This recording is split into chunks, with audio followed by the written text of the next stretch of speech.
మహానటుడు అక్కినేని నాగేశ్వరరావు నటించిన అద్భుత చిత్రాల్లో మహాకవి కాళిదాసు ఒకటి.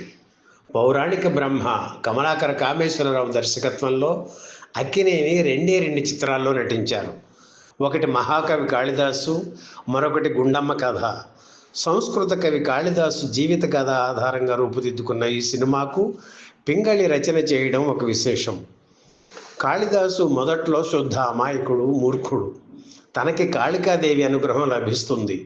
మహాపండితుడిగా మన్ననలు అందుకుంటాడు. నటి జూనియర్ శ్రీరంజని భర్త నాగుమణి, నటుడు సూరిబాబు ఈ చిత్రానికి నిర్మాతలు. కమలాకర కామేశ్వరరావు, పింగళి, కళా దర్శకుడు మాధవపెద్ది గోఖలే కూర్చుని ఎన్నో పరిశోధనలు చేసి చర్చలు జరిపి స్క్రిప్ట్ తయారు చేశారు. అక్కినేని తీరిక దొరికినప్పుడు వెళ్ళి తను కూడా పాల్గొనేవారు.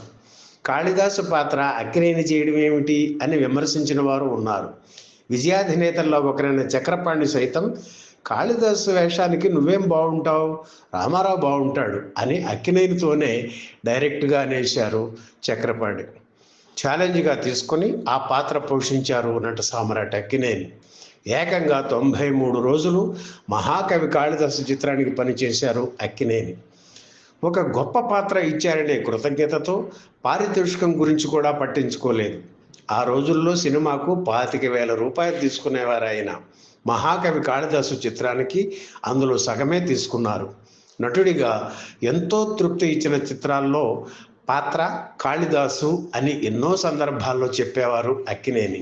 ఇందులో ఘంటసాల పాడిన మాణిక్య వీణ ముఫలాలయంతిమంటూ ఘంటసాల పాడిన శ్యామల దండకం ఇప్పటికీ వినిపిస్తుంటుంది. 1960 ఏప్రిల్ 2న విడుదలైన మహాకవి కాళిదాసు చిత్రం క్లాసిక్గా పేరు తెచ్చుకుంది. ఈ చిత్రానికి రాష్ట్రపతి రజత పథకం లభించింది. చదువు సంధ్యలు లేని నిర్మాతలు, చదువు లేని నాలాంటి వాడితో మహాకవి కాళిదాసు చిత్రం తీయడం ఒక వింత అని అక్కినేని చెబుతుండేవారు.